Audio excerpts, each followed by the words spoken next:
YCP నేత పేర్ని నానిపై మంత్రి కొల్లు రవీంద్ర తీవ్ర విమర్శలు చేశారు. డిప్యూటీ సీఎం పవన్ కళ్యాణ్ పై పేర్ని నాని ఇష్టానుసారం మాట్లాడటం సరికాదని అన్నారు. పేర్ని నానితో నీతులు చెప్పించుకునే స్థితిలో కూటమి నేతలు లేరన్నారు. అధికారంలో ఉన్నప్పుడు రాష్ట్రాన్ని నాశనం చేసిన వైసీపీ నేతలు ఇప్పుడు మొసలి కన్నీరు పెడుతున్నారని దుయ్యబట్టారు.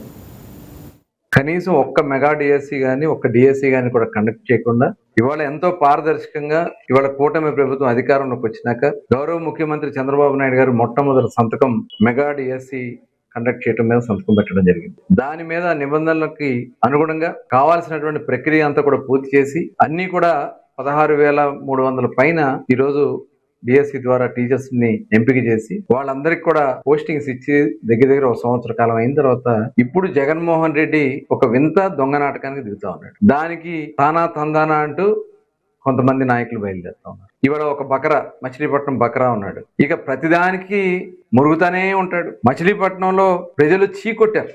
నీ యొక్క విధానాలకి నీలాంటి వ్యక్తి ఈ రాష్ట్రానికి కానీ ఈ నియోజకవర్గానికి పనికిరాడని చీకొడితే ఇవాళ చీప్ పబ్లిసిటీల కోసం అటు డిఎస్సి గురించి మాట్లాడతాడు, పవన్ కళ్యాణ్ గారి గురించి మాట్లాడతాడు. అసలు నీకు ఏ అర్హత ఉంది ఏందని నేను అడుగుతా ఉన్నా.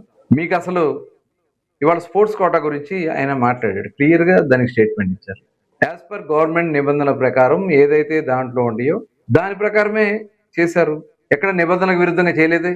మీకు అంత దమ్ము ధైర్యం ఉంటే మరి ఆ రోజున ఎందుకు ప్రశ్నించలా? యాజ్ పర్ రూల్స్ చేస్తే తప్ప దాంట్లో అర్హులకి ఎలాంటి క్రీడల్లో అయితే అర్హత ఉంటుందో దాంట్లో దాన్ని తీసుకొచ్చి ప్యాకాట్ అని మాట్లాడతాం. ఎందుకంటే ఒక నీచమైన వ్యక్తిని నేను ఎక్కడ చూడలే. ఇవాళ నీలాంటి వ్యక్తి ఇవాళ పవన్ కళ్యాణ్ గారు ఒక కాజు కోసం ఆయన రాజకీయాల్లోకి రావడం, ఇవాళ ఈ రాష్ట్రంలో జగన్మోహన్ రెడ్డి లాంటి దుర్మార్గమైనటువంటి పరిపాలన అందమొందించాలని చెప్పి కూటమిగా ఏర్పాటై ఈ రాష్ట్రంలో చక్కటి పరిపాలన అందిస్తూ ఆయన కూడా చాలా పరిణితి చెందినటువంటి ఒక నాయకుడిగా ఈ రాష్ట్ర సమగ్ర అభివృద్ధి కోసం ఆయన పాటుపడతా ఉన్నారు. నువ్వు మాట్లాడతావు పవన్ కళ్యాణ్ గారి గురించి. పవన్ కళ్యాణ్ గారి గురించి మాట్లాడితే గుడివాడ వెళ్తే నీ గతేమైందో ఒకసారి గుర్తు తెచ్చుకో. హైదరాబాద్ వెళ్తే నీ గతేమైందో ఒకసారి గుర్తు తెచ్చుకో.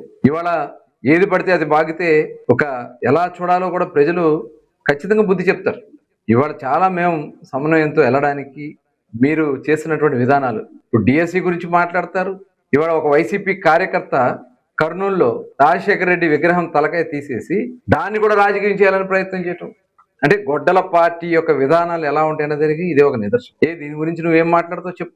పేర్నాన్ని నేను డైరెక్ట్ గా అడుగుతా ఉన్నా. నువ్వు ఈ 5 సంవత్సరాలు మంత్రిగా ఎమ్మెల్యేగా వెలగబెట్టావు. జిల్లాకి మీరేమీ చేయలే.